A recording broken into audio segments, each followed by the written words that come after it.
Hi, it's Dr. Doug Curtis. And Lucy Curtis from Dyslexic and Unstoppable. We're here to talk to you about your dyslexic child and effort. So Lucy, how did this whole topic of effort come up? Alright, so as I'm writing my book, Dyslexic and Unstoppable, I was looking back through my old school report cards and comments that teachers have made through the years, and I noticed that I did like one section in my book about all the positive comments and the not so great comments, and I got into a pattern that said, one teacher says, I'm amazing and I'm a model student, but I could put more effort in my math.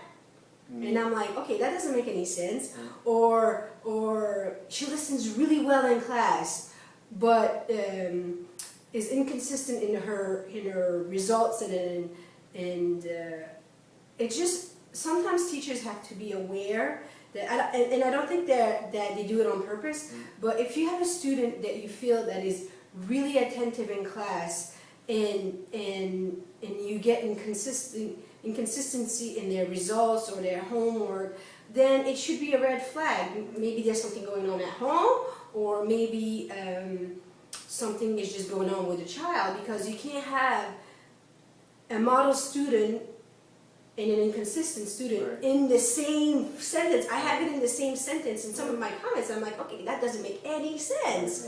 So, you know, like for Felix Alexander, for our son, he's got a difficulty with spelling.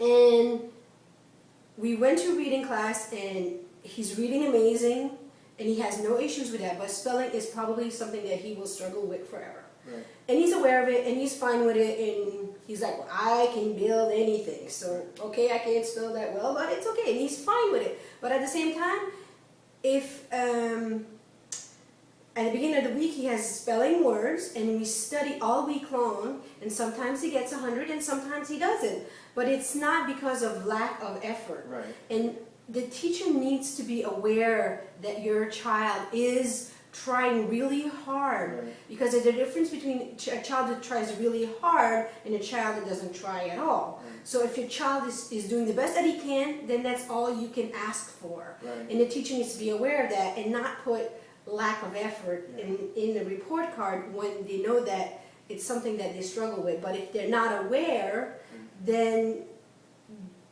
they don't really sometimes make the connection between the two of them. Yeah, I think that actually there's two messages. There's a message for parents too.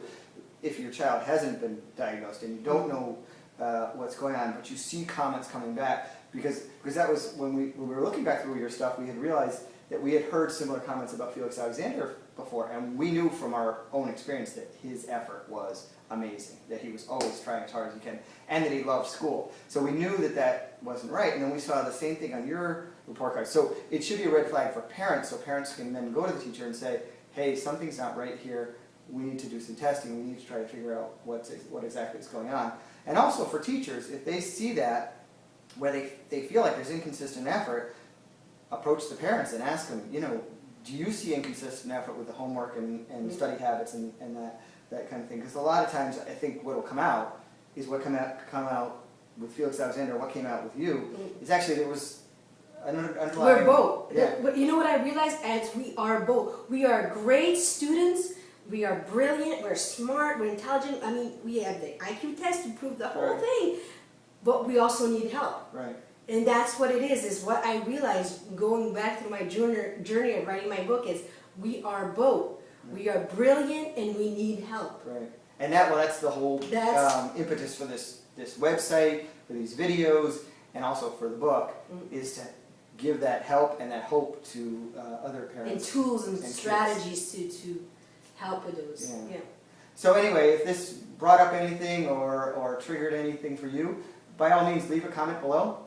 And be sure to visit our website, www.dyslexicandunstoppable.com. Well, thank you very much. Thank you.